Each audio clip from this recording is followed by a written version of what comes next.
After threading your bobbin, you're going to place it inside this, and then you're going to do this, then you do this, and then it's done.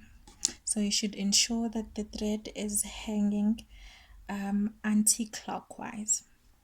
After doing this, you're going to insert your bobbin inside your machine. To insert your bobbin inside your machine, you're going to take this, place it inside this, make sure that this goes here, then you close it.